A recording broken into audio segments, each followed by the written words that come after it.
The year I was accepted to Harvard University, my parents rented a two-bedroom apartment near campus, especially for me. On the day I received the key, I opened the door in excitement, only to freeze at what I saw inside. A girl was lounging on the living room sofa, wearing my loungewear and scrolling through her phone. A half-eaten takeout container sat on the coffee table. The throw pillow my mother had just bought had been tossed carelessly onto the floor. Before I could say a word, she spoke first.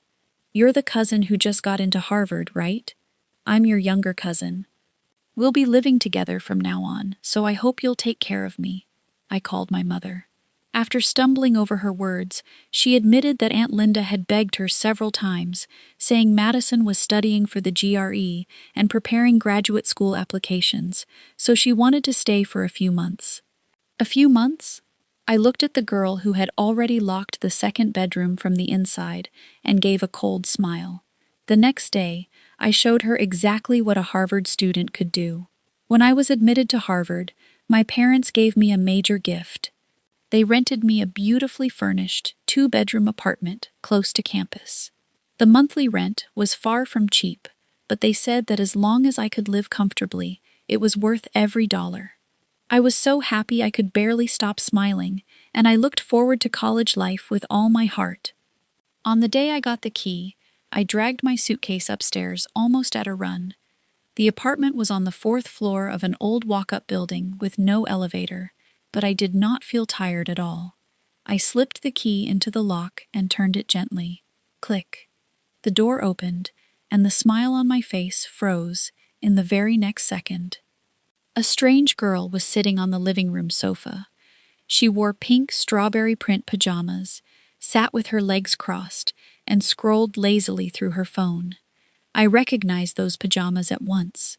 My mother had bought them especially for me, and I had never even worn them. On the coffee table was a half-finished takeout meal, with soup spilled into a sticky puddle. The new throw pillow my mother had purchased had been tossed on the floor and marked by a gray footprint. The heavy smell of cold clam chowder still lingered in the air, completely clashing with the clean fragrance coming from my suitcase. I stood motionless in the doorway, momentarily forgetting how to react. Hearing the door open, the girl lazily raised her eyes. She looked me up and down, then curled her lip. "You're Emma Carter, right?" Her tone was openly appraising. Before I could answer, she continued, "I'm Madison Reed, your cousin. We'll be living together from now on, so I hope you'll help me out." Then she lowered her head and went back to scrolling through short videos, as though this were a trivial matter that needed no explanation. My last name was Carter, while my mother's maiden name was Dalton. I suddenly remembered Linda, my mother's older sister, whom I had met only a few times during family holidays. Aunt Linda had married Robert Reed, so the girl in front of me had to be their daughter, Madison Reed. My breathing quickened, and my chest felt stuffed with cotton. I ignored her, turned around to shut the door, pulled out my phone, and called my mother directly. It rang for a long time before she answered. "Emma, did you make it to the new apartment? How is it? Do you like it?" Her voice carried a cautious, ingratiating note. I suppressed my anger and asked in an icy tone, "Who is Madison Reed?" The other end went silent immediately. Several seconds passed before my mother finally stammered, "She's Madison, Aunt Linda's daughter." "Why is she here?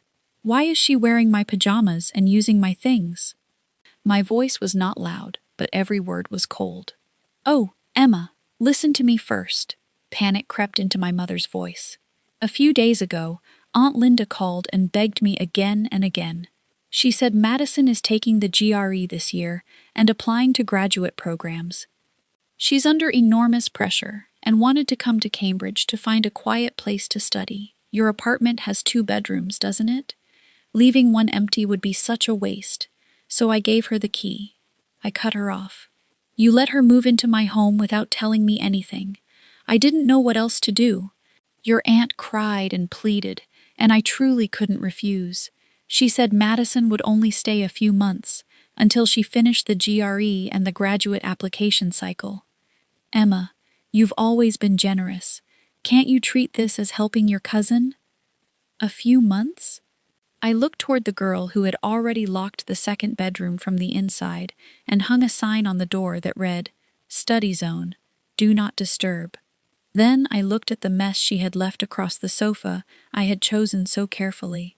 I ended the call without arguing further. There was no point. I inhaled deeply, then let the breath out slowly. A cold smile appeared on my face. Fine. It seemed someone had mistaken my patience for permission.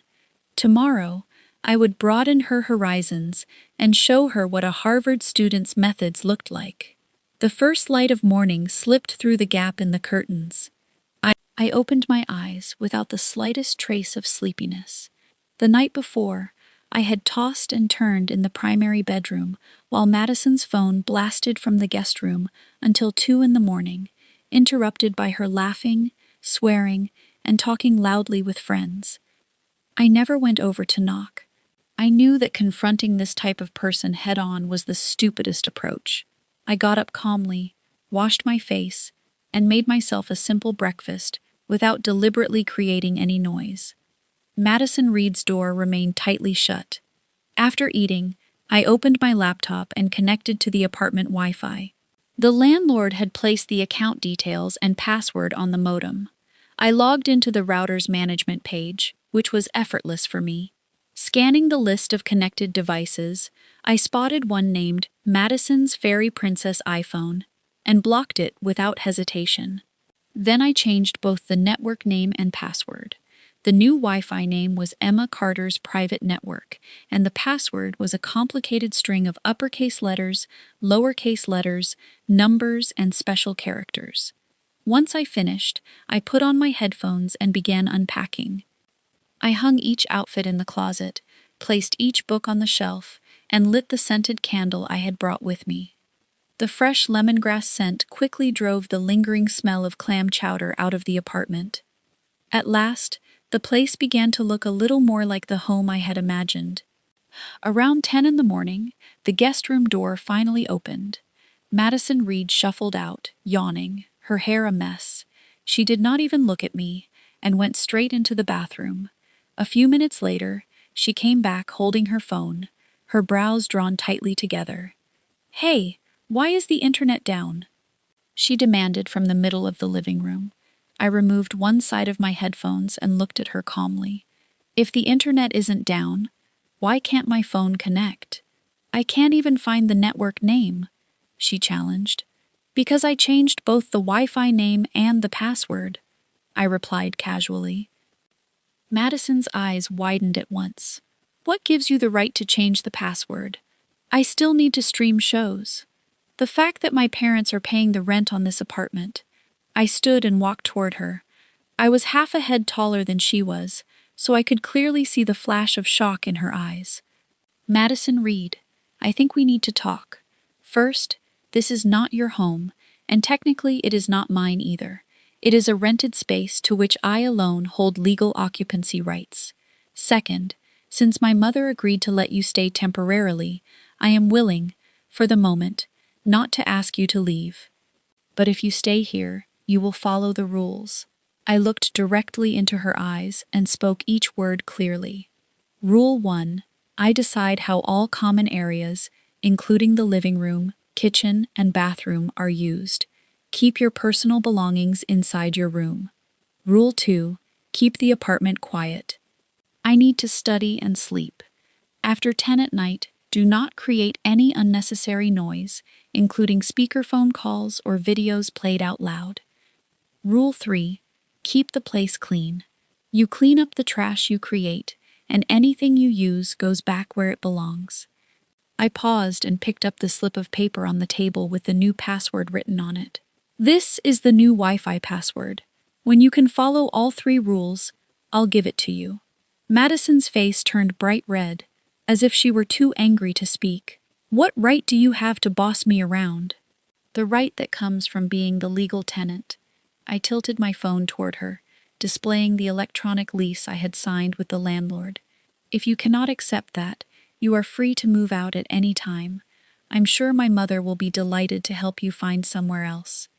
After saying that, I stopped paying attention to her and went back to organizing my things. Behind me, Madison Reed breathed hard with rage. I knew she would not let the matter go easily. Sure enough, less than 10 minutes later, my phone rang. The caller ID showed my mother's name. I knew the first round had begun. I answered and casually turned on the call recording function. The moment the connection went through, my mother's anxious voice rushed at me. "Emma, how can you treat Madison like that? She's still a guest." Apparently, Madison Reed could complain even faster than I had expected. "Mom, she is not a guest." I walked onto the balcony and slid the glass door shut behind me. "She is an intruder who deliberately moved into my private space without my permission." My voice remained perfectly calm. "How can you say that? She's your cousin. Legally, she and I have no direct duty to support or care for one another. Being related by blood, closely or distantly, does not give her the right to violate my lawful interests." My mother choked on my answer and fell silent for a moment. She probably had never imagined that the daughter who had always been obedient could speak so coldly. "Emma, how did getting into college make you so heartless? Aunt Linda just called and yelled at me, saying I raised a selfish, stingy daughter who would not even share a place to stay with family. She also said Madison cannot get online over there and cried because she felt so humiliated." Hearing my mother complain did not move me at all. Mom, who is actually being selfish? Me, the person paying for an expensive apartment while someone else takes over the space? Or Madison, who comfortably lives in another person's home, makes a complete mess, and still shamelessly demands every convenience? And as for Aunt Linda, Madison's GRE and graduate applications are her responsibility, not ours. She has no right to demand that we sacrifice our quality of life for her daughter's future. I sent my mother the lease photo I had prepared in advance. "Mom, look carefully. The name on this contract is mine, Emma Carter. This apartment was rented by you and Dad for my personal study and daily life. The lease clearly says that I may not sublet or share the unit without the landlord's permission. Allowing Madison to stay here already places me close to violating the contract. The apartment, utilities, internet, and management fees total nearly $4,000 a month. Has Madison Reed or her mother contributed even $1? Every sentence I spoke was like a precise scalpel, cutting apart the moral disguise they had woven from the word family. The other end became completely silent. I could hear my mother's breathing grow heavier. After a long time, she finally asked in a weak voice, "Then what do you want? Are you really going to throw her out? What will people say about me?" "I am not throwing her out," I replied. "But she has to follow my rules. That is my boundary. I cut off her internet access, not her electricity or water. If she cannot tolerate even that small restriction, it only proves that she did not truly come here to study. I will send the recording of this call and my 3 rules to Aunt Linda. If she believes I am wrong, she is welcome to come to Cambridge so we can discuss it face to face.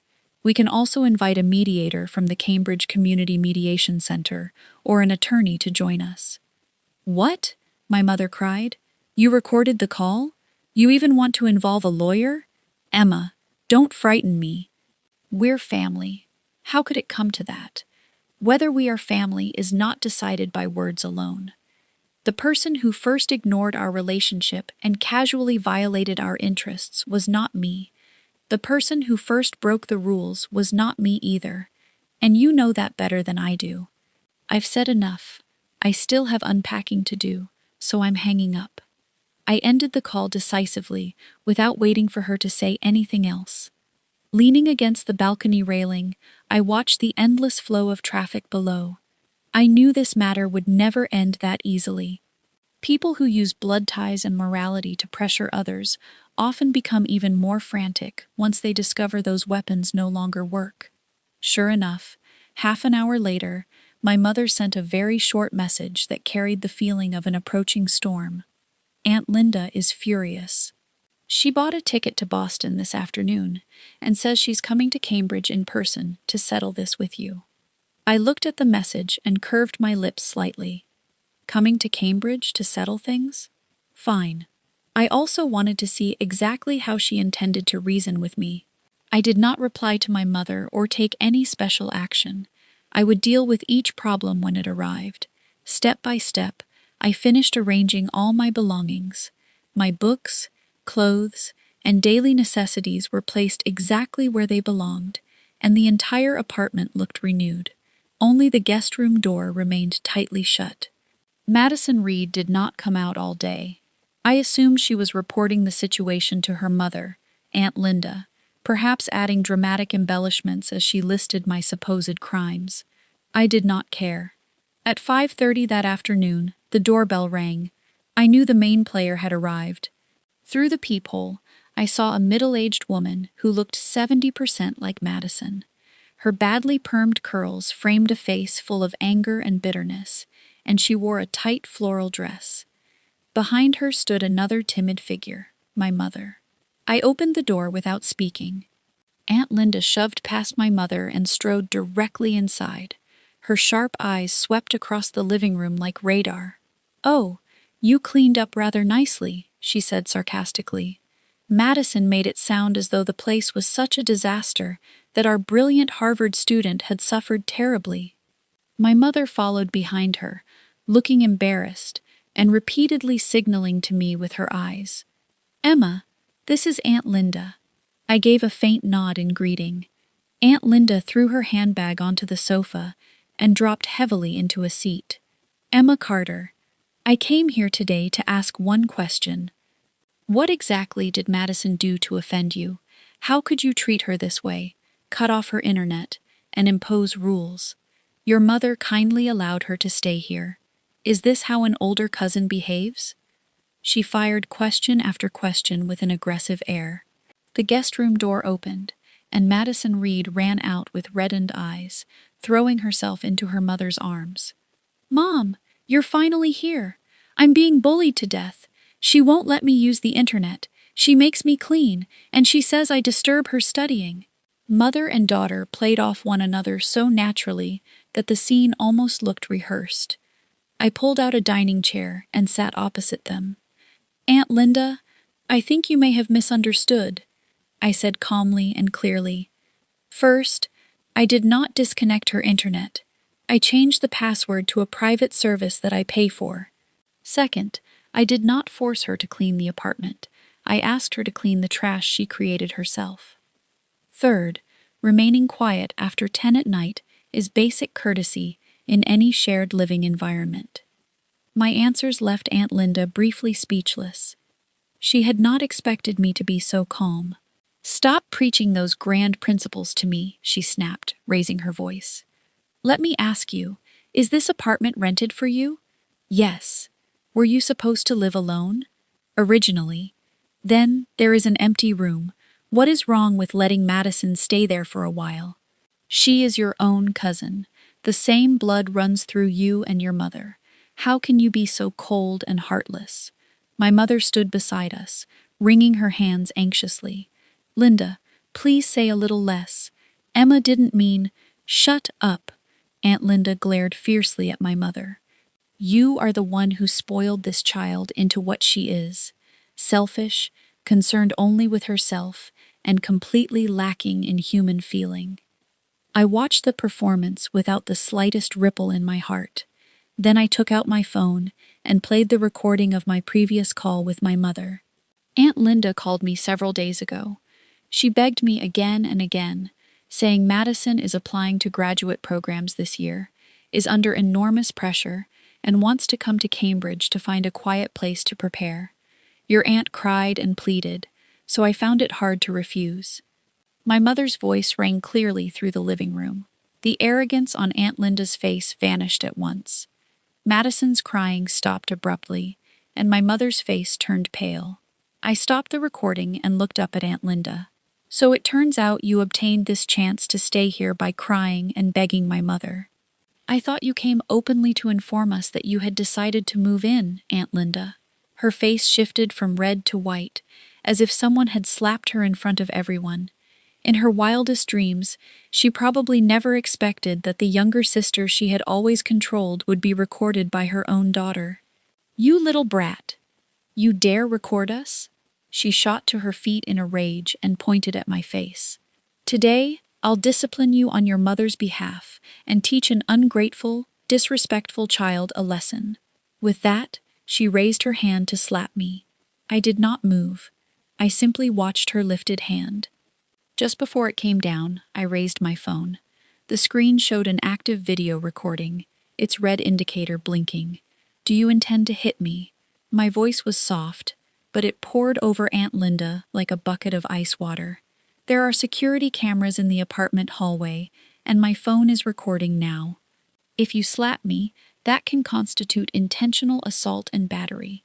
Under Massachusetts law, even a slap can lead to arrest, prosecution, fines, probation, or incarceration, depending on the circumstances and resulting injury. If a medical examination documents harm, the consequences can become more serious than a simple fine." Aunt Linda's hand froze in midair. Her expression shifted from fury to shock, followed by a trace of fear. Madison Reed stared at me blankly, while my mother covered her mouth in panic. "Emma, don't say things like that. Your aunt is only angry for the moment." "Mom, I am not making anything up," I interrupted calmly. "Every word I just said is grounded in the law. I am a Harvard student, but before that, I am a citizen protected by law. No one has the right to strike me." I put away my phone, rose, and looked straight at Aunt Linda. "Let's stop discussing affection and family ties. Those were exhausted the moment you decided to enter my home and move someone in without telling me. We will discuss rights and obligations instead." I went into the study area and brought out a photocopy of the lease I had printed well in advance. I placed it firmly on the coffee table. "The tenant named in this agreement is Emma Carter.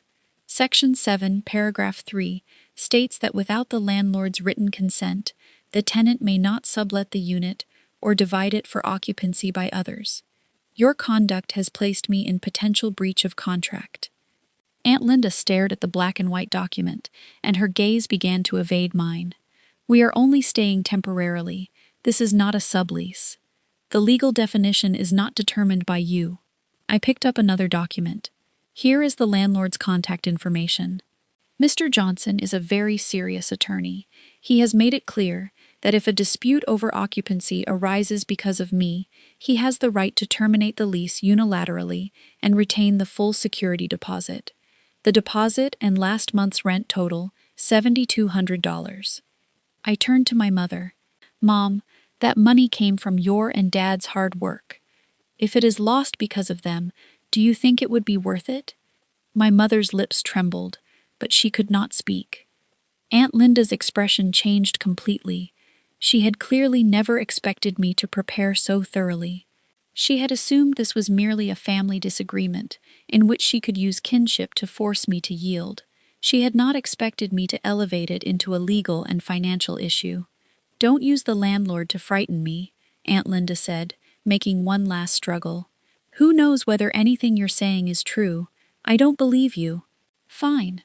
I nodded, found the landlord's number, and called him directly in front of both mother and daughter. The dial tone sounded quickly. Beep, beep. The living room became frighteningly quiet. Everyone stared at the phone in my hand. The call connected. "Hello, Emma." A steady male voice came through the speaker. I turned on speakerphone. "Mr. Johnson, hello. I'm sorry to disturb you, but I'm facing a problem and may need your advice." I described the situation briefly and concisely. Naturally, I omitted the family relationship and said only that the person was the daughter of my mother's friend.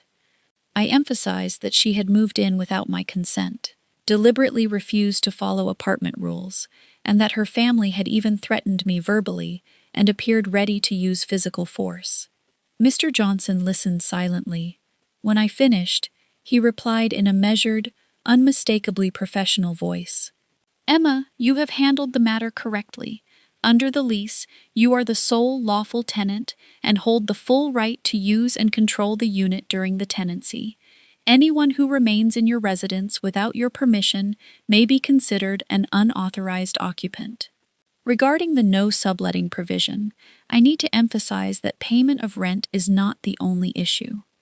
If a person who is not the tenant establishes long-term residence, it may constitute a material lease violation.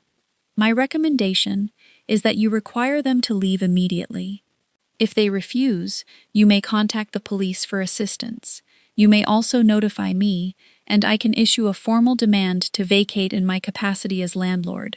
However, Emma, if that becomes necessary, I may regrettably have to terminate our lease as well to avoid further risk, because the property was not adequately controlled and an occupancy dispute arose. Mr. Johnson's words struck Aunt Linda and Madison like a heavy hammer. The final sentence about terminating the lease hit hardest. It meant that if they refused to leave, even I, the lawful tenant, would have to pack my belongings and move out. The advantage they hoped to seize would disappear completely. I ended the call and looked at them in silence.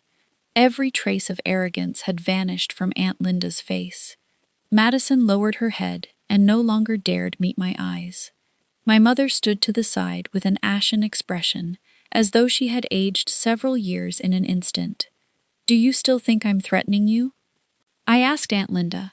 She opened her mouth, but no words came out. I believed the matter had ended. I assumed that faced with the law and the facts, they would choose to leave with some dignity. But I had still underestimated how shameless a person could be. After exactly 1 minute of silence, Aunt Linda suddenly snatched up her phone. A fanatical fighting spirit flared across her face. "Fine. You're impressive. You called the landlord." She glared at me with poisonous hatred. "I may not be able to control you, but I'll call your father. I want to ask your parents whether their daughter is truly this cold and ungrateful. Will he also stand by while my daughter and I are left homeless for the sake of an outsider?" she shouted as she called my father, imitating me by turning on speakerphone. A new battle was about to begin, and this time my father would be the battlefield. The phone rang for a long time before he answered. "Hello, Linda Reed? What is it?" My father sounded tired, and the roar of machinery came from behind him. He was probably still working overtime at the factory. "Brother-in-law?" Aunt Linda's voice instantly filled with sobs. Her acting was flawless. "You need to control your daughter. She is driving my daughter and me to death. She rents such a large apartment in Cambridge, and Madison only wanted to stay for a little while, so she could prepare her graduate applications in peace. But Emma cut off her internet, imposed rules, and now she has called the landlord to throw us out. Brother-in-law, we don't know anyone here. If we are forced out, we will have to sleep on the street. When your wife married you and your family was struggling, I was the one who ran everywhere to gather money and help with the wedding. Now your family is doing well, and your daughter has been admitted to Harvard. Does that mean you look down on poor relatives like us?" she cried, as she dragged out every old grievance, reversed right and wrong, and blended truth with accusation. In her version, she was a weak victim who had been humiliated and bullied in every possible way. My father remained silent. I could imagine the conflict on his face. On one side, blood ties. On the other, old favors and family history. "Is Emma there? Put her on the phone," he finally said in a voice that revealed no emotion. I took the phone. "Emma, tell me everything from beginning to end. Do not add or omit anything." His tone was calm. I knew he had chosen to trust me. I did not exaggerate, inflame the situation, or appeal to emotion. I presented the facts as though delivering a formal report, objectively recounting everything from the moment I opened the door and found Madison to what Mr. Johnson had just told us. While I spoke, Aunt Linda kept trying to interrupt. "She's lying. When did I ever force her to violate the lease? Brother-in-law, listen to her. She's cursing us." My father suddenly spoke in a stern voice. "Linda Reed, let her finish." Aunt Linda immediately fell silent. When I completed the account, I stopped speaking. I had explained everything that needed to be explained, and I trusted my father's judgment. The line remained silent for a long time, with only the steady roar of machinery in the background. About 3 minutes later, my father's voice returned, this time carrying unquestionable resolve. Linda Reed. Yes, brother-in-law? You and Madison will leave Emma's apartment immediately. Aunt Linda stiffened as though struck by lightning. Brother-in-law, what did you say? I said you are moving out, my father repeated. Emma's apartment is for her education, not for entertaining relatives. Your behavior has seriously disrupted her life. As for where you will stay, I will have my assistant book 1 week at a budget hotel in Cambridge. During that week, find another place or return home. After the week is over, we will no longer be responsible. My father's words were direct and left no room for retreat. My mother stood nearby with her mouth open in shock. She probably had not expected her usually mild husband to become so firm. No, I'm not leaving, Aunt Linda finally reacted, shouting in panic. Why should I? Daniel Carter, you cannot treat me this way. My father gave a cold laugh over the phone. Linda Reed, I am informing you, not negotiating with you. Then he hung up. Aunt Linda held her phone and stood as motionless as a wooden statue. The atmosphere in the living room seemed to freeze. Suddenly, she raised her head and glared at me with bloodshot eyes, the hatred in them almost capable of swallowing me. You think this will make me leave? She ground her teeth. Dream on. As long as we refuse to move, your parents will have to keep paying for our hotel. I would like to see who can outlast whom. She had found a new logic and a new excuse to cling to us. She believed she had discovered my father's weakness. She was wrong. She had not found his weakness. She had awakened my determination to fight. I looked at her smug expression and laughed. Aunt Linda, I think you have misunderstood something again. My father offered the hotel out of consideration, to preserve the last bit of dignity between our families. That is not his obligation. If you choose to reject that dignity and shamelessly remain here, then the hotel offer naturally disappears as well. Not only that, I paused, walked to my desk, and took out paper and a pen. Right in front of them, I began writing quickly. Madison leaned closer out of curiosity. The moment she saw the heading, her face turned pale. It read, Itemized cost allocation for Madison Reed's temporary occupancy. I wrote while reading aloud. The monthly rent is $3,600. The guest room occupies approximately 35% of the usable area, so its proportional rent is $1,260 a month. The building service fee is $120 monthly, divided equally at $60 per person. Internet is $70, divided at $35 each. Electricity, water, and heat are estimated at $240 based on the previous month, or $120 per person. Madison's basic monthly share is therefore $1,260 plus $60 plus $35 plus $120, totaling $1,475. That is approximately $49 per day. When I finished, I handed the paper to Aunt Linda. Madison has stayed for 3 days. 49 times 3 is $147. In addition, the living room and kitchen were filthy when I arrived, and I spent 2 hours cleaning. The minimum residential cleaning rate in Cambridge is $35 an hour, so that is $70. She also used my personal pajamas without permission, which is an invasion of my personal belongings. I will not calculate emotional damages for the moment. The total is $147 plus $70, or $217. I looked up at the stunned mother and daughter. Please pay before 10 tonight. Cash, Venmo, or Zelle are all acceptable. If payment is late, a 5% daily late fee will begin tomorrow. You're insane! You're demanding money? Aunt Linda's voice trembled violently. My daughter came here as a guest. How can you charge her? Aunt Linda, nothing in this world is free, I answered calmly. She is using space, electricity, water, and internet, for which my parents paid a considerable amount. She has occupied my private space and consumed my time and energy. Requiring her to cover the corresponding costs is perfectly reasonable. Madison's face flushed. I don't have any money. That's fine, I said with a nod. You may work off the debt. For the next month, you will clean all common areas of the apartment, including, but not limited to, sweeping and mopping the floors twice daily, deep cleaning the kitchen once a week, and removing trash every day. If you agree, we can sign a written arrangement. If you refuse both payment and labor, I picked up my phone, showing the number of a locksmith near the building. At exactly 10 tonight, I will have the lock cylinder replaced, and I will pack your luggage and place it beside the trash area downstairs. Whether you call the police or the media afterward, I will respond to the end. I am an incoming Harvard student whose housing was occupied by unscrupulous relatives, forcing me to take extreme measures to recover my lawful rights. Guess which side public opinion will support. Each word struck them like a nail.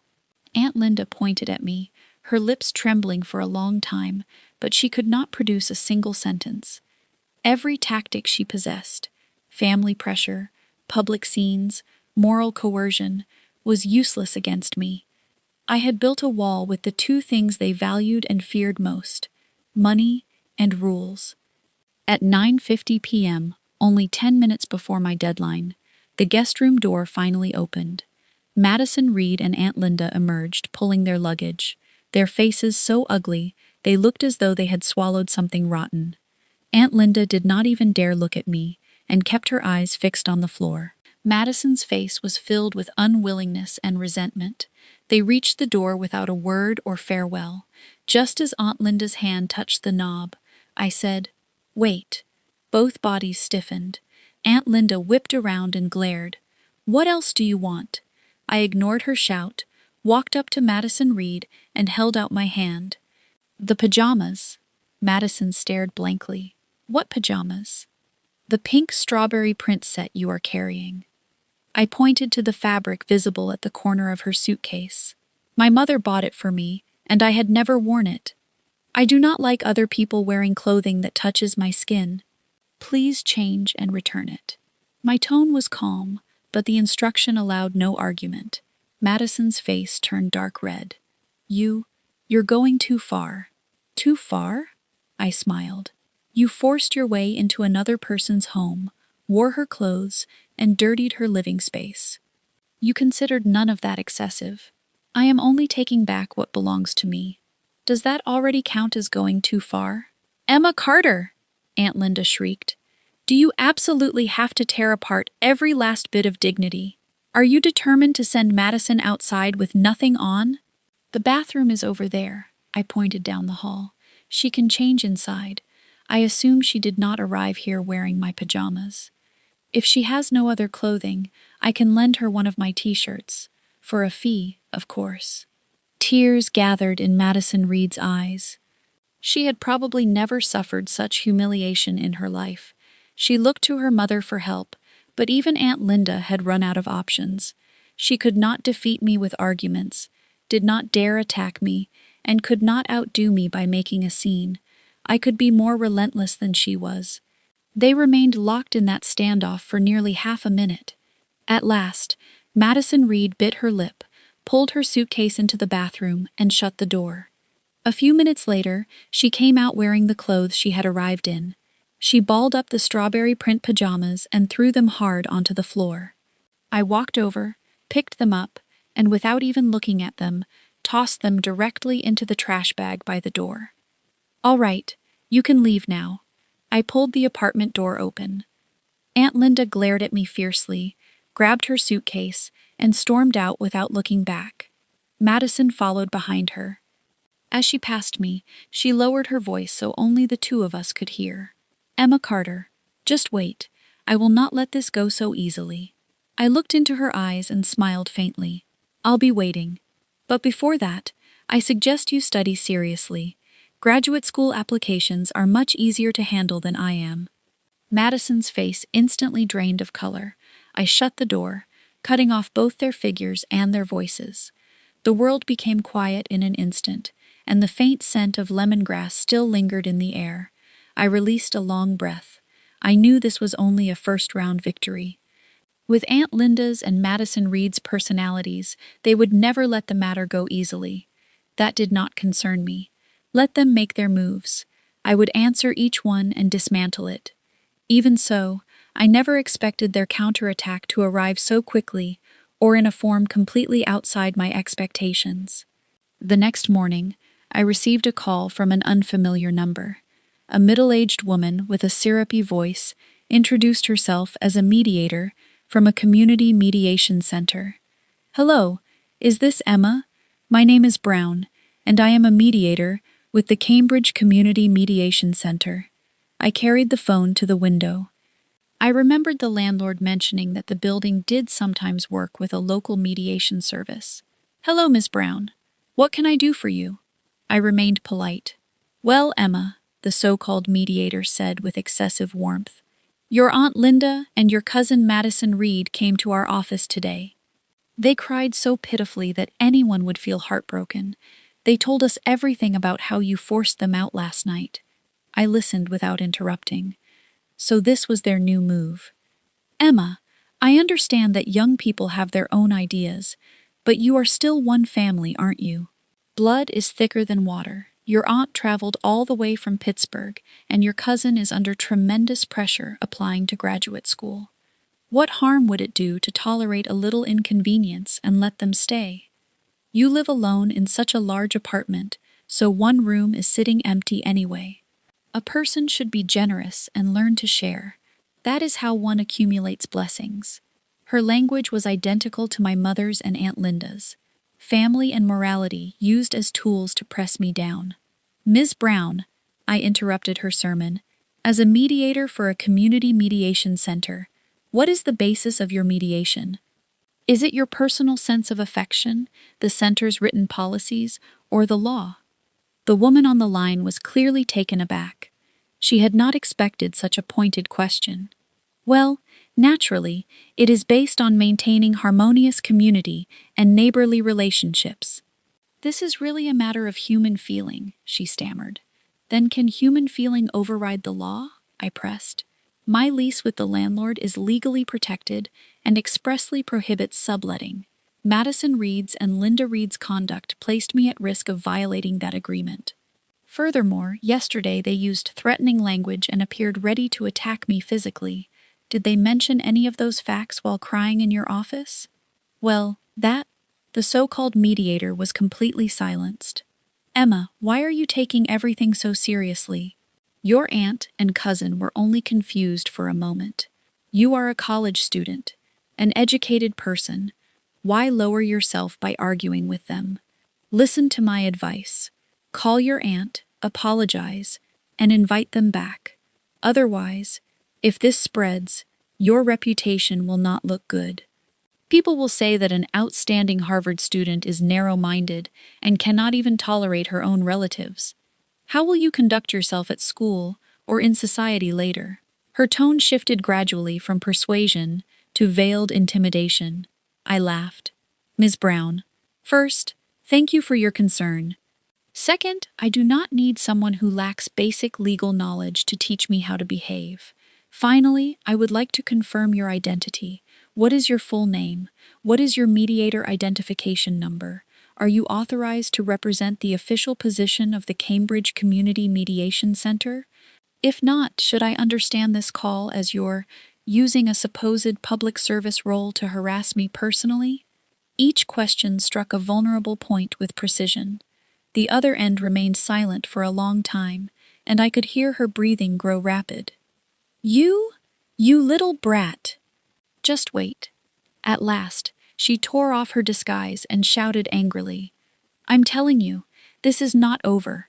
Our center will definitely intervene, and then you'll learn your lesson." She hung up with a sharp click. I lowered the phone and looked out at the blue sky. Their methods were becoming more varied. What had begun as an internal family dispute had now been elevated to the level of a community organization, all in an attempt to use public opinion and collective pressure to force me to surrender. Unfortunately for them, they had chosen the wrong opponent. I opened my laptop and searched for the Cambridge Community Mediation Center. its mediators, and its complaint number. If they wanted to make the matter bigger, I would make it much bigger with them. First, I found the center's publicly listed office number. A young woman with a gentle voice answered. I asked, "Does your center employ a female mediator named Brown?" She told me, "We currently have two mediators, Miss Garcia and Mr. Thompson. There is no one named Brown." My expression darkened. In other words, the supposed mediator was an imposter found by Aunt Linda. Their tactics were even more contemptible than I had imagined. I did not hang up. I described the call and repeated the threats made by the woman claiming to be Ms. Brown. The staff member sounded stunned. "Emma, please be assured that no one matching that identity works here. Impersonating a member of a city-recognized community organization in order to intimidate or threaten someone is extremely serious. We will investigate internally and report the incident to our director. Can you provide the number that called you? We may refer the matter to the police." I read the number to her. After ending the call, I leaned back in my chair and slowly exhaled. Aunt Linda had made a disastrous move. She thought she had set a trap for me, but she had really begun digging her own grave. The fake mediator incident was like a stone thrown into water. It created a ring of ripples, then quickly settled. The mediation center did not call again. I assumed they used the number to identify the woman posing as Brown. How they handled her did not concern me. I only knew that Aunt Linda's path had been completely blocked. The next several days were unexpectedly peaceful. No one came to harass me again. My mother also stopped calling to mediate. Grateful for the peace, I devoted all my attention to preparing for the start of school. I went to campus early to complete registration, receive my student ID and materials, and walk around to familiarize myself with the environment where I would be studying. Everything felt new and full of hope. I had nearly forgotten Aunt Linda and Madison Reed. After my series of firm countermeasures, I assumed they had recognized the difficulty and retreated. Then, 1 week later, I received a call from my academic advisor. Miss Miller was a young faculty member with a gentle appearance. Her voice carried careful concern. "Emma Carter, are you available to come to the department office? There is something I would like to discuss with you in person." My heart gave a small jolt, and an uneasy feeling quietly rose. I hurried to the department office, where Miss Miller was waiting.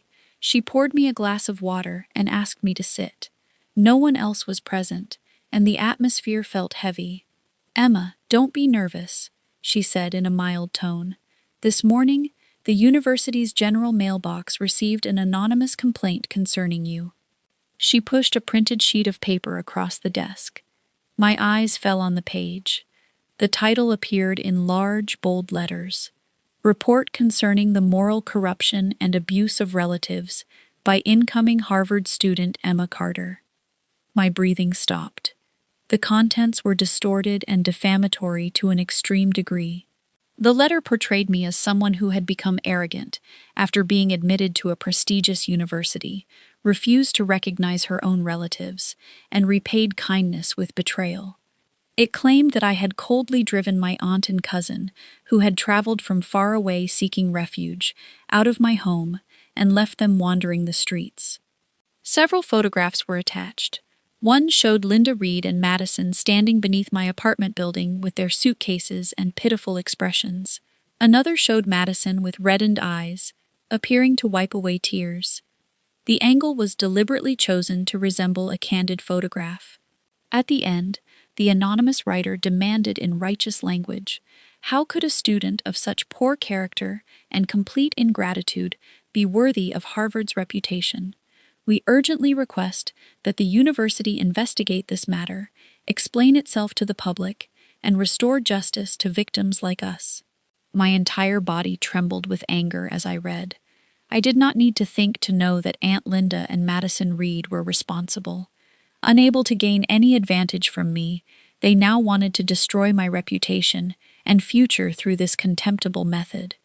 "Emma, can you tell me whether anything in this letter is true?" Ms. Miller asked, watching me carefully. I inhaled deeply and forced myself to remain calm. Anger and agitation would accomplish nothing. The only thing I could do was prove my innocence with facts and evidence. Ms. Miller, everything in this letter is fabricated and defamatory. I raised my head and met her gaze steadily. I can provide a complete chain of evidence that reconstructs the truth from beginning to end. Ms. Miller nodded. All right, go ahead. I took out my phone and opened everything I had preserved. Photographs of the living room mess on the day I entered the apartment, the recording of my call with my mother, the recording of the fake community mediator, the call with Mr. Johnson, my landlord and attorney, and the printed lease containing the no subletting clause. I showed Miss Miller each piece of evidence. Every time I played a recording or displayed a photograph, I explained the context clearly. My account remained objective and calm, without personal emotion. I was simply presenting the facts. Miss Miller listened in silence. The tight crease between her brows gradually relaxed. Her gaze shifted from scrutiny to understanding, and finally carried a trace of approval. When I finished presenting everything, a brief silence filled the office. I understand, Miss Miller said at last. Emma, thank you for being candid. From beginning to end, you did nothing improper. You protected your lawful rights with reason, evidence, and restraint. I admire your composure and clear judgment. Hearing my advisor affirm me finally released the tension I had been holding, and my eyes grew warm. How will the university handle this? I asked. You can rest assured, Miss Miller replied with a reassuring smile. The university will not allow any student to be wrongfully accused. We will treat this anonymous letter as a matter involving defamation and false allegations. I will compile your evidence and my assessment into a report for the department office and the Student Affairs Administration. As for the sender, Miss Miller's eyes cooled.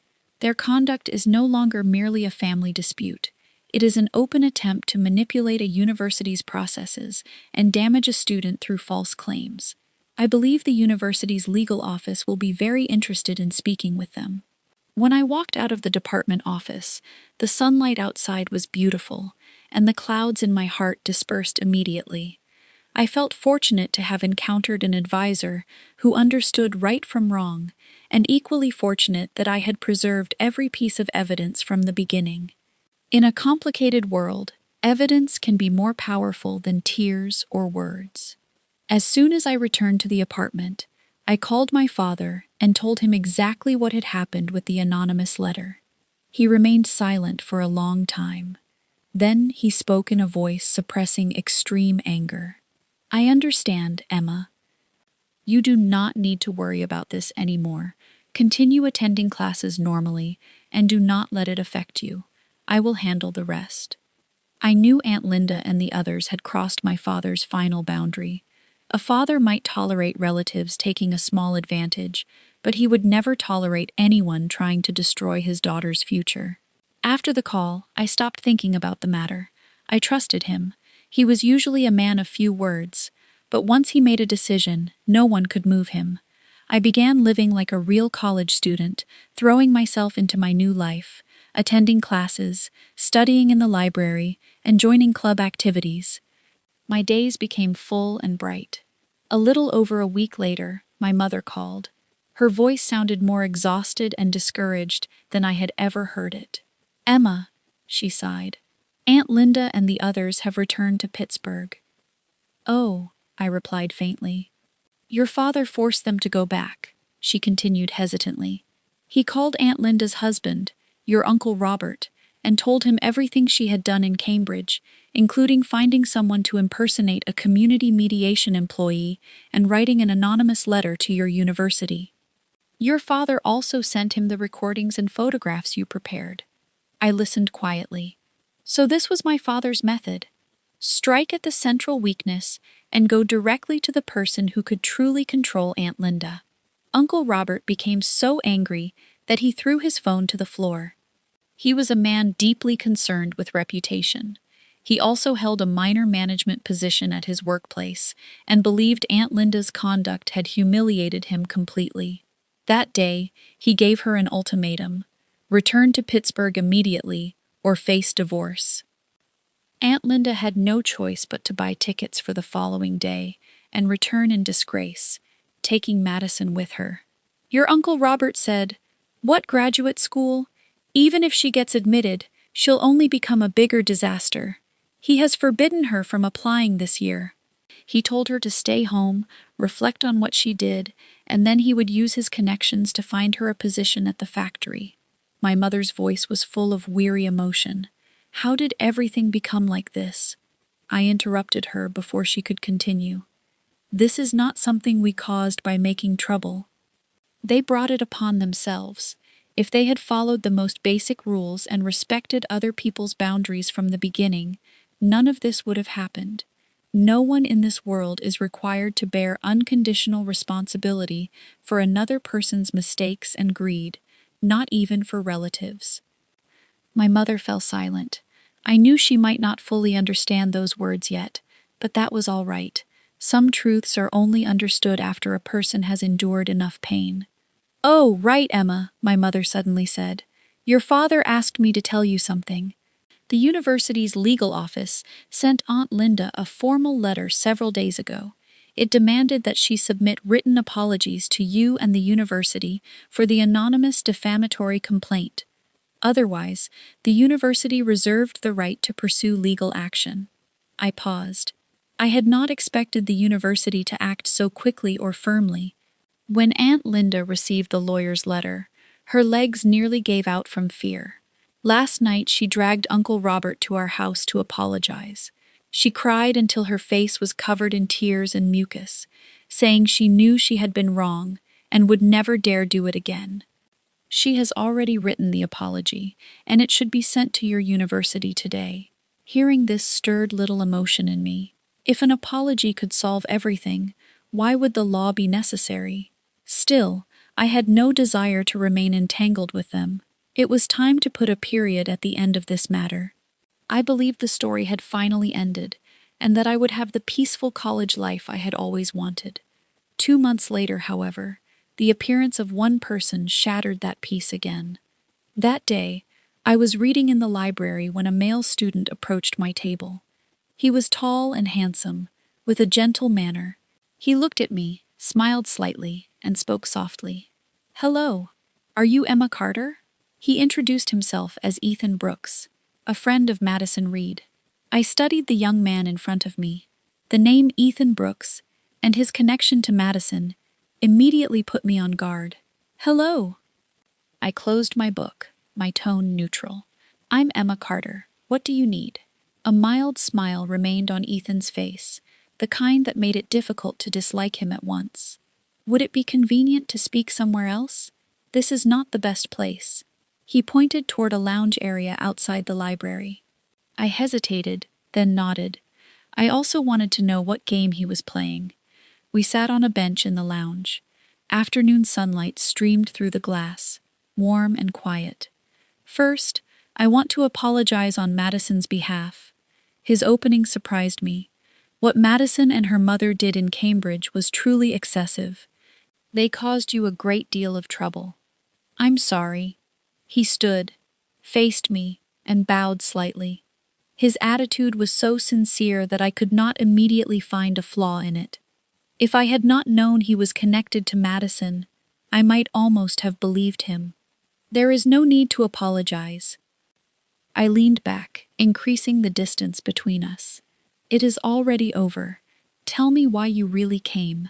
I don't believe you traveled here merely to apologize for someone else." Ethan sat again, a bitter smile appearing on his face. "You are very wary of us. That is understandable. They did many things wrong." He sighed, and his gaze became distant. "Madison and I practically grew up together. She is not bad by nature. Her mother spoiled her, so she became stubborn, selfish, and impulsive."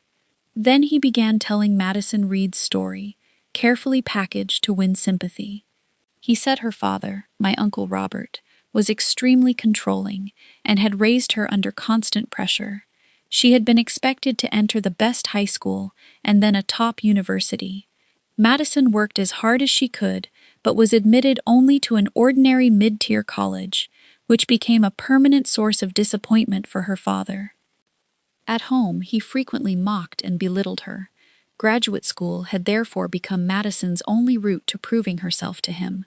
That was why she had been so desperate to remain in Cambridge and stay in my apartment.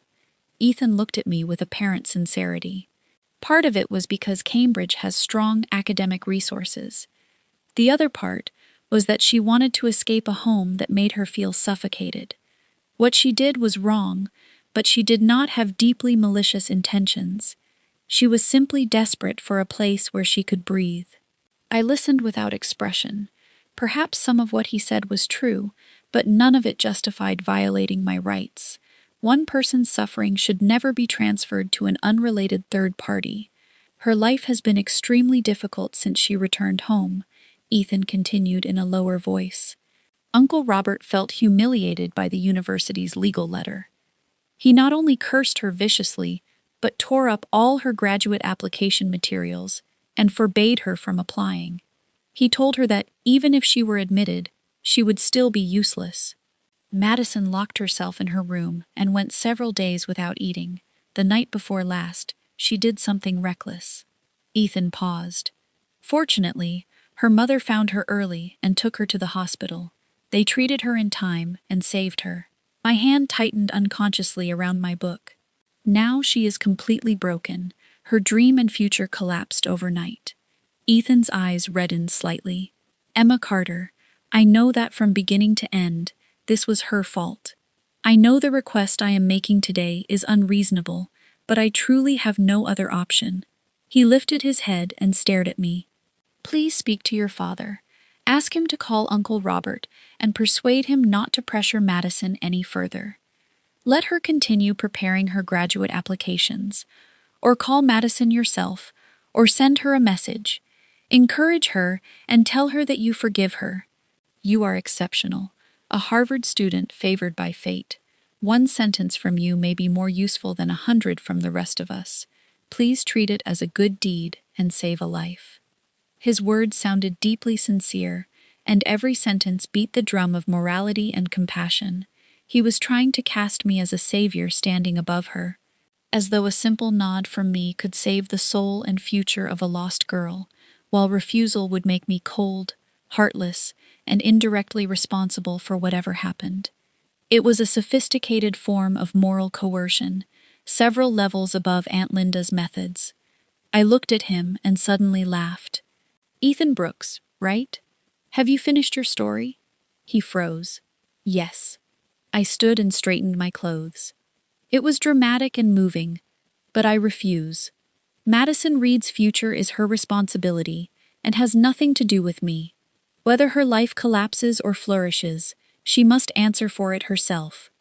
Will have neither the obligation nor the interest to play her rescuer. Please also take a message back to her. Instead of spending energy finding people to perform for sympathy, she should use that energy to learn how to communicate with her father, or how to open a path through her own efforts. I turned to leave without looking at him again. Emma, Ethan called from behind me. His voice had lost its earlier gentleness and now carried a cold edge. You will regret this. You will pay for your indifference. His threat sounded like an omen. Although I said I did not care, I became more vigilant. I assumed the price he intended would take the form of direct harassment or revenge. I never expected him to choose a path far more sinister and vicious. The trouble began on the university's internal student forum. The first post appeared under the title, "My Relative Got into Harvard and Showed Me How Cold the Elite Can Be." The author was anonymous. Its content was an elaborately constructed story. The protagonist was a young woman from a small town who was working hard on graduate school applications and pursuing her dream. The villain was her cousin, a newly admitted Harvard student described as a child favored by fate. The applicant was portrayed as innocent and inexperienced, someone who only wanted to stay with family so she could study in peace. The Harvard cousin, meanwhile, was painted as cruel, selfish, and completely lacking in compassion. According to the Post, she used every possible method to force the applicant out and then joined with relatives to destroy the girl's graduate school dream. No names appeared, but the key words were obvious. Incoming Harvard student, two-bedroom apartment near campus, cousin applying to graduate school. Each clue functioned like a key that could easily unlock the truth for anyone familiar with the situation. The post was vivid, emotional, and highly inflammatory. It quickly triggered intense discussion on the forum. The comments contained every kind of opinion. Can this be real? Our university has someone like this? Disgusting. Did all her education go to waste? How can someone with this character get into Harvard? There were also more rational voices. It's an anonymous post. Treat it as a story until there is evidence. Don't choose a side too quickly. Wait for more information. This account feels forced. A conflict this large usually has more than one side. I read the comments with a cold feeling in my chest. I knew this was Ethan Brooks's revenge. He was trying to kill me through public opinion, nail me to a moral cross, and destroy my reputation. Soon a second post appeared, followed by a third. They used different angles and different voices to confirm the first story. One writer claimed to be a classmate of the cousin and condemned the Harvard student's cruelty.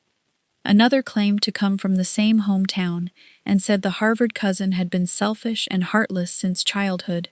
One post even claimed to be written by a neighbor who had personally witnessed the Harvard student insulting her relatives.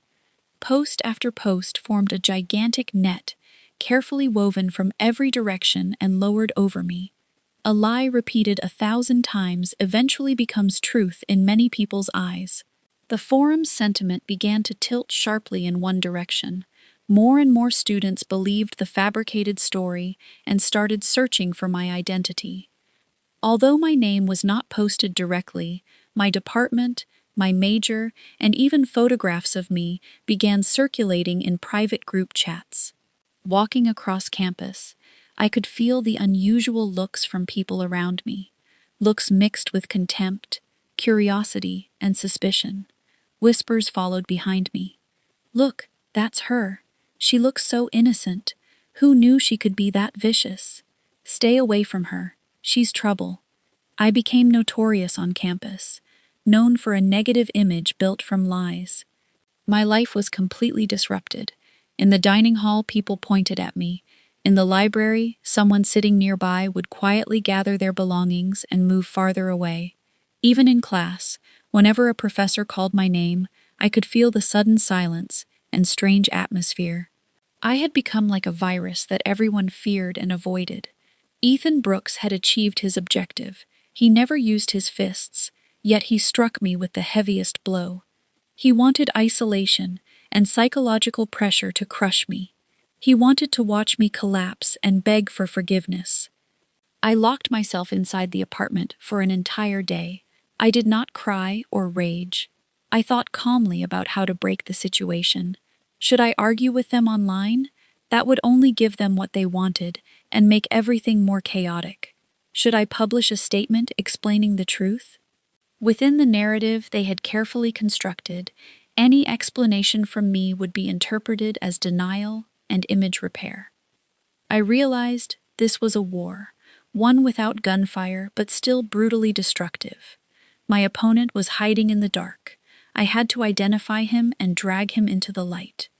I opened my computer, logged into the student forum, and examined each defamatory post one by one, analyzing posting times, account identifiers, writing habits, punctuation, and sentence structures. I was majoring in information management, and data analysis and tracing were among my strengths. I discovered that all the anonymous posts appeared to point back toward a common source. Their writing styles, punctuation habits, and even recurring internet expressions closely resembled the harassing messages I had previously received from Ethan Brooks. I was nearly certain that he was directing the entire operation. He had also hired people online, The supposed classmates, hometown acquaintances, and neighbors were probably either Ethan alone using multiple identities or a coordinated group playing different roles. They wanted to create the illusion that everyone was saying the same thing, igniting a mob response. The planning was meticulous, and the method was vicious. That evening, I received a message from Ethan Brooks. "How does it feel? Is it comfortable having thousands of people point at you? I gave you a chance. Now I am giving you one final opportunity. Apologize to Madison and beg for her forgiveness. Then publish a public apology on the university forum admitting your wrongdoing. Otherwise, the next wave will make it impossible for you even to remain in school." Beneath the final line was a photograph of my back as I entered my apartment building alone that afternoon. A timestamp appeared in the corner. At that instant, the blood in my body nearly froze. He was not only attacking me online, he was following me in the physical world. The photograph pierced the last layer of my composure like a cold needle. Fear rose from the deepest part of me like a tide. He knew where I lived. He was watching me. He could even be somewhere inside the building at that moment, staring coldly from behind a dark window. I rushed to the windows and pulled every curtain shut. The apartment immediately darkened, leaving only the computer screen illuminating my pale face. I leaned against the wall, my heart pounding violently. No, I could not be afraid. Emma Carter, you cannot be afraid. Fear was exactly what he wanted to see. If I retreated, he would win. I forced myself to calm down, breathing deeply again and again until my oxygen-starved mind began to function. Then I walked to the table, picked up my phone, and dialed 911 without hesitation. When my life and safety were clearly threatened, contacting law enforcement was the most direct and correct choice. The call connected quickly. Using the calmest voice I could manage, I explained the entire situation to the dispatcher: the earlier family dispute, the online defamation, the threatening message, and the surveillance photograph. The dispatcher treated the matter seriously, carefully recorded my information, and said the report would be transferred immediately to the police department responsible for my area. I was instructed to keep my phone available, lock all doors and windows, and prioritize my safety. After ending the call, the second thing I did was email Miss Miller. I attached links to the forum posts and every screenshot of Ethan Brooks's messages, including the final photograph that had raised goosebumps across my skin. I explained clearly that what I faced was no longer merely cyberbullying. It had escalated into a threat to my physical safety. I asked the university to intervene and protect a student in danger. Only after completing those 2 steps did I breathe a little easier. Turning the matter over to professionals was far wiser than trying to endure everything alone. About half an hour later, my phone rang. It was the police department. The officer on duty reassured me and said that a case had been opened. Investigators would use technical measures to trace the threatening messages, and they would immediately contact my building's management office to obtain surveillance footage from around the property. I was advised to exercise extreme caution when coming and going, and to avoid traveling alone. The police call had barely ended when Ms. Miller phoned. Her voice was filled with worry and anger. "Emma, I read your email. This is appalling. It is no longer a student dispute. It is criminal conduct. Are you safe right now?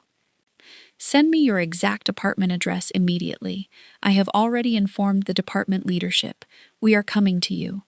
Do not be afraid. The university will not leave you to face this alone." Ms. Miller's words flowed into my frozen heart like warm water. I was no longer fighting by myself. Behind me now stood the police, the university, and people willing to defend the truth. I sent her my address. Then I made a third decision and called my father. I knew he would become frantic once he learned what had happened. But I also understood that at a moment like this, I needed my family's support. I needed my father. When the call connected, I told him everything without hiding or exaggerating anything. He listened in silence. After I finished, he said only 4 words: "Wait for me there." His voice was calm, yet it carried the force of thunder. I knew a storm was coming. Waiting became an endless torment.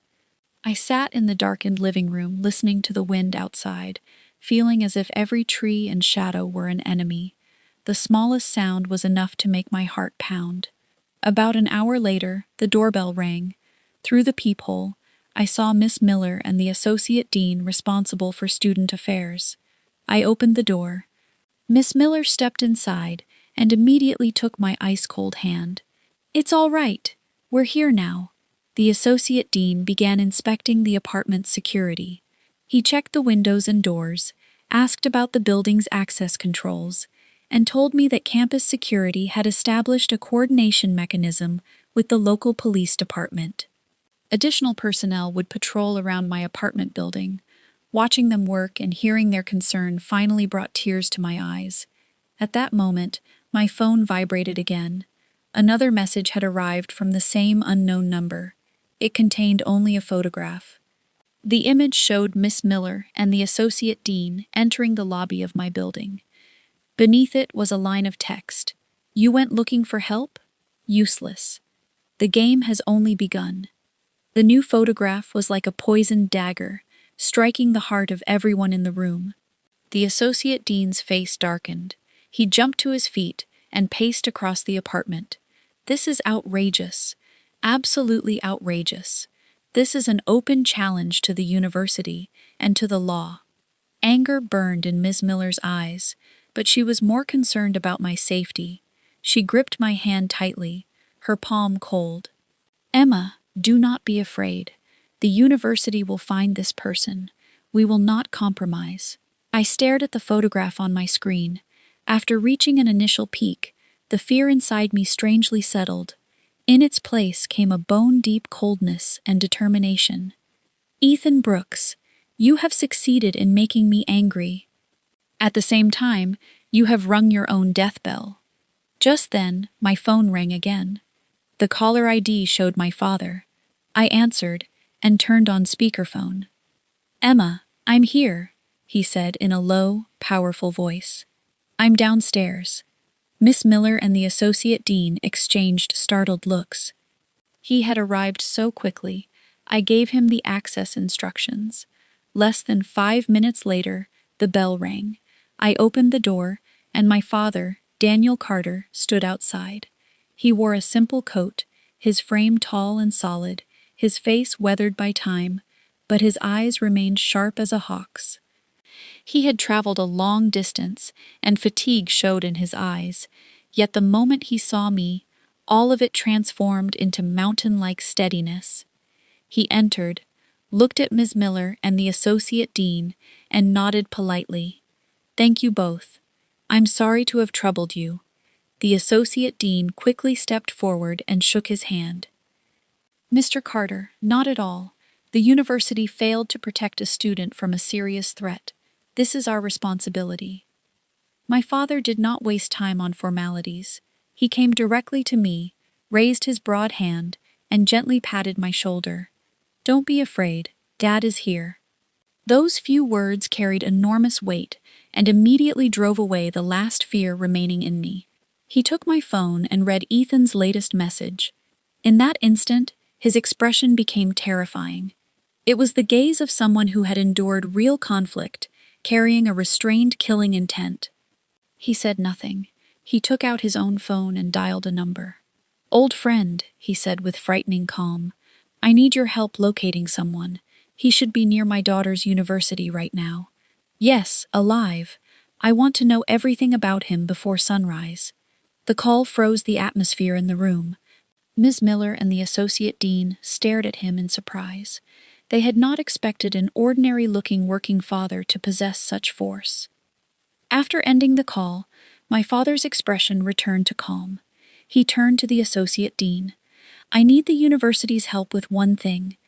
"Please tell us," the dean replied immediately. "This person is hiding in the dark while we are exposed in the light. We are at a disadvantage. I need bait to draw him out." My father's eyes settled on me. "Use my daughter as the bait." "No," Ms. Miller objected immediately. "That is too dangerous. We cannot allow a student to take that risk. I shook my head as well. Dad, I can cooperate, but I will not participate in a meaningless danger. He looked at me with approval. Of course it will not be meaningless. My plan requires cooperation from 3 sides. First, the university.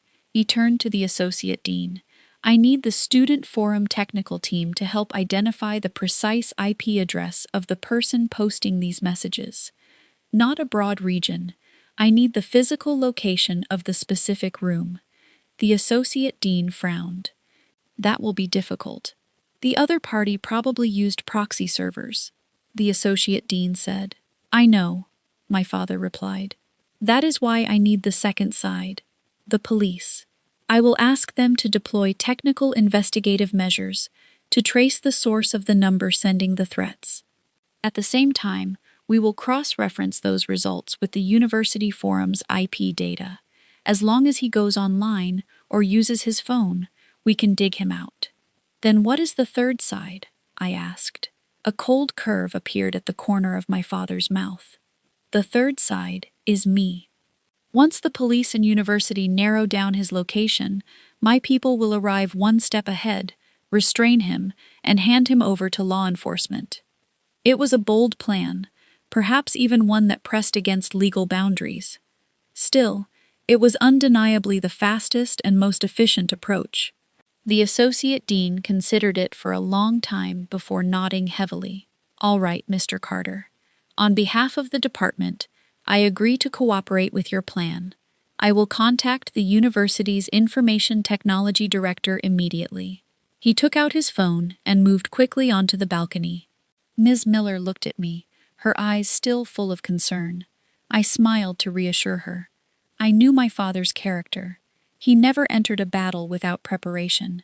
If he dared propose this plan, he believed he could win. Over the next few hours, my small apartment became a temporary command center. The university's IT department soon reported that the attacker had indeed used several layers of intermediary servers, causing the apparent IP address to jump across the world. Even so, technicians analyzed packet latency and narrowed the source to a general area. It pointed to a technology co-working complex not far from the university called Makerspace. At the same time, the police made progress. Although the threatening messages came from a virtual number, its most recent network signal also pointed toward Makerspace. Every clue converged on the same location. My father's phone rang. He listened for a moment and then said in a low voice, "Close the net." Makerspace was an office building rented primarily to small internet companies. At 11 that night, its windows were still brightly lit. My father, Miss Miller, the associate dean, 2 plainclothes police officers, and I sat inside an ordinary-looking van parked in darkness across from the building. The atmosphere was tense and heavy. Everyone's attention remained fixed on my father's phone screen. A red dot moved across the display. It represented the people sent by my father's old friend. They had entered the office building. A calm voice came through my father's earpiece. The target is on the 7th floor, room 704. It is an office used for paid online gaming and account farming. There are 5 people inside. We confirmed the suspect's appearance through the security cameras. It is the young man from the photograph. He is sitting at a computer and appears to be posting on the forum. My father's eyes turned to ice. "Move," he said. Almost at the same instant, we saw the 7th floor lights flicker sharply. Then everything became quiet again. Several minutes later, the voice returned through the earpiece. The target has been restrained without alerting the others. His computer contains extensive information about Emma Carter, including defamatory drafts, fabricated chat histories, and more than 500 photographs. At the final sentence, the air inside the van seemed to freeze. Ms. Miller inhaled sharply, and a chill rose from the soles of my feet to the top of my head. More than 500 photographs. How long had this monster been following me? "Bring him down," my father said, his voice suppressing towering rage. "Use the rear exit. I'll meet you in the parking garage." The van started and drove toward the building's underground parking area. The police officers and associate dean remained inside, ready to coordinate. My father led me out of the van. We stood in the shadow of a concrete support column. The parking garage was empty and silent except for our breathing. Soon, two large men in black coats emerged from the emergency stairwell, escorting a young man. It was Ethan Brooks. His hands were secured behind his back, tape covered his mouth, and his face was filled with terror and disbelief. He had probably never imagined that the anonymous network he took such pride in would prove so fragile against overwhelming force. Then he saw me and my father beside me. His pupils contracted sharply. The two men brought him in front of us and stood behind him like gatekeepers. My father stepped forward without speaking. With a sharp, ripping sound, he tore the tape from Ethan's mouth. "Why?" my father asked. His voice was quiet, yet it carried immense weight. Ethan panted and stared at me with venom. "Why?" He suddenly laughed, the sound shrill and deranged. "Because she deserves it. She destroyed Madison. She destroyed Madison's dream. A selfish, cold person like her does not deserve Harvard or a good life. I wanted to destroy her. I wanted her to know what it feels like to be trampled under everyone's feet and never able to raise her head again." His shouts echoed through the empty garage. I looked at his face, twisted by jealousy and hatred, and felt no fear anymore, only contempt. My father slowly raised his hand, but he did not strike. Instead, he extended one finger and touched Ethan lightly in the chest. "Young man," he said with complete calm, "there are many things in this world you do not understand. One of them is what real strength looks like. You believed that hiding behind a keyboard and manipulating public opinion could destroy a person. You believed that cowardly threats and intimidation could force others to submit. You were wrong. The methods you considered powerful are nothing more than children's games to me." My father withdrew his hand and stepped back. Then he turned to me. "Emma, call the police. Let the law teach him how to behave." I nodded and called 911 again in front of Ethan Brooks. This time, my voice was clear and unwavering. I told the dispatcher that the suspect who had threatened my physical safety and defamed me online had been located, and I gave our exact position. The madness on Ethan's face gradually faded, replaced by gray, ash-like despair. Perhaps he finally understood the kind of power he had challenged. This had never been an equal contest. It was an overwhelming strike from adults against a reckless child. Police arrived quickly, accompanied by Ms. Miller and the associate dean. When officers placed Ethan Brooks in handcuffs, his entire body collapsed like mud. They found several phones and numerous SIM cards among his belongings. His computer was seized as key evidence, and everything was taken for forensic examination. Before being placed in the police vehicle, Ethan kept his eyes locked on me.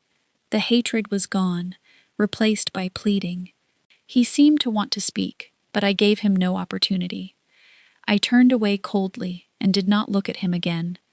Showing sympathy to a person like him would have been cruelty toward myself. By the time we returned to my apartment, it was 2 a.m. Miss Miller and the associate dean repeatedly confirmed that I was safe before leaving under escort from campus security staff. Only my father and I remained. I poured him a cup of hot water. He sat on the sofa after an entire sleepless night, without appearing tired. "Dad, thank you," I said softly. He took a sip and looked at me. "Silly girl. Why would you thank your father? It is only that I never expected you to encounter something so dangerous while living alone in Cambridge. I was careless." Deep self-blame filled his voice. I shook my head. "This was not your fault. There will always be people in the world who are too unreasonable and malicious to deal with normally. What we can do is not hide from them, but learn how to defeat them." My father looked at me with relief and pride. "You've grown up," he said. "You are far stronger than I imagined." The next day, the cybercrime unit opened an in-depth investigation into Ethan Brooks. The results were horrifying. His computer contained vast quantities of personal information, and I was not his only victim. He had operated like a predator hidden in the darkest corners of the internet. For a long time, he had accepted commissions from various people to target selected individuals with cyberbullying, online manhunts, harassment, and even real-world surveillance. He had built a complete underground network. In my case, the person who hired him to attack me was Madison Reed. The police findings exploded like a bomb, completely stripping away Madison Reed's false innocence. The day after Ethan's arrest, Madison became so panicked that she could not function. She deleted her entire chat history with him and reset her phone to factory settings, believing that would erase every connection. She was too naive. She did not understand that deleted data could be recovered. Police found complete backups of the original conversations on Ethan's cloud servers. Every sentence and every line was preserved clearly. Madison had been the one who approached Ethan. She cried to him about her experience, described me as malicious, and claimed I had driven her and her mother into desperation. Madison provided Ethan with my photographs, university, and academic information. She encouraged him to post on Harvard's student forum and destroy my reputation. When Ethan asked how far she wanted him to go, she answered, "I want her forced to leave school. I want her reputation destroyed so completely that she can never hold her head up again." Every sentence was filled with the most vicious curses. Even many details in the anonymous complaint sent to the university had been invented and embellished by Madison herself. She was the true mastermind behind everything. Ethan Brooks was merely a convenient knife in her hand. The evidence was conclusive and impossible to deny. Police coordinated with authorities in Pittsburgh and went directly to her home. When police vehicles stopped outside Aunt Linda's apartment building, the entire neighborhood erupted in commotion. Uncle Robert was attending a meeting at the district administrative office when a phone call summoned him home. When he saw the police and the arrest warrant, the man who valued reputation more than anything nearly fainted. Aunt Linda created a scene inside the apartment, rolling on the floor and screaming that police had arrested the wrong person. Madison Reed locked herself in her room and trembled uncontrollably. In the end, officers forced the door, found her hiding beneath the bed, and brought her outside in a state of total collapse. The case caused a major shock throughout their Pittsburgh community. Aunt Linda's entire family became the focus of public criticism. The director of the district administrative office where Uncle Robert worked placed him on administrative leave while the organization reviewed the scandal's impact. When he returned home, he immediately demanded a divorce from Aunt Linda without another word. Her crying and screaming changed nothing. The family was completely shattered.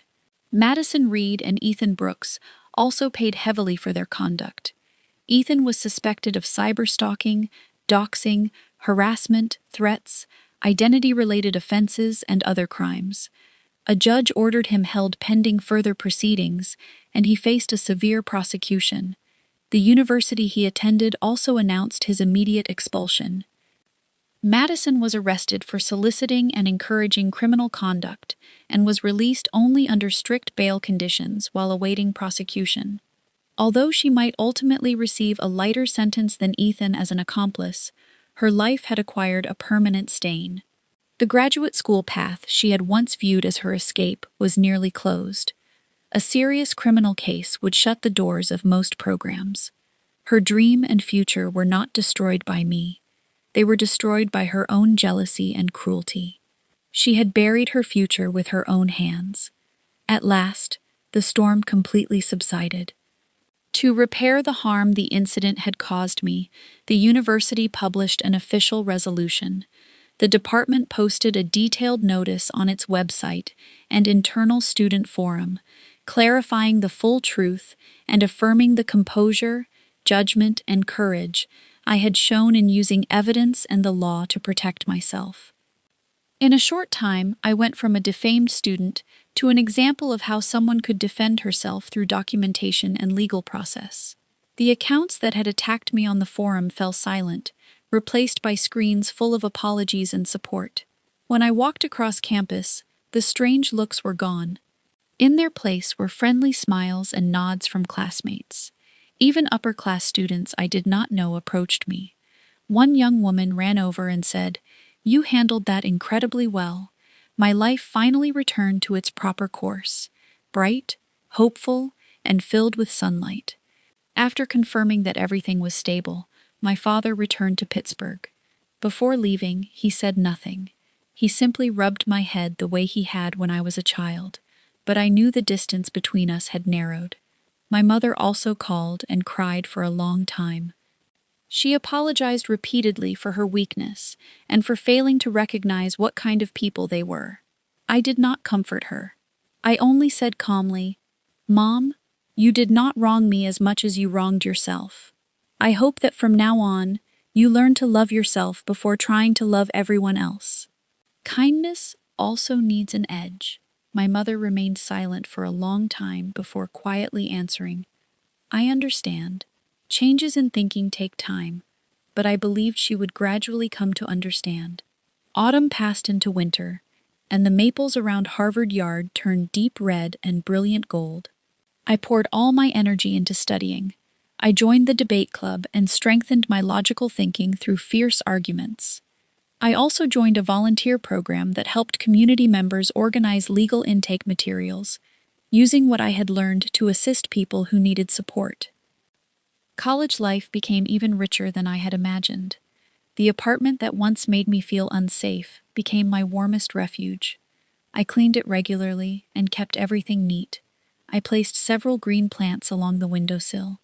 On weekend afternoons, I brewed green tea and sat on the sunlit sofa reading quietly. Sometimes I remembered Madison and Ethan Brooks, but their faces had already begun to blur. They were like a stone that once made me stumble on the road of life. I fell because of it, and I was hurt. In the end, however, I stood again, brushed the dust from my clothes, and continued forward. They remained behind in the same dark mud.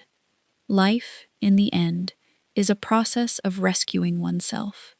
Choose the light, and the light will embrace you. Choose darkness, and darkness will consume you. As for me, I will always choose the first path.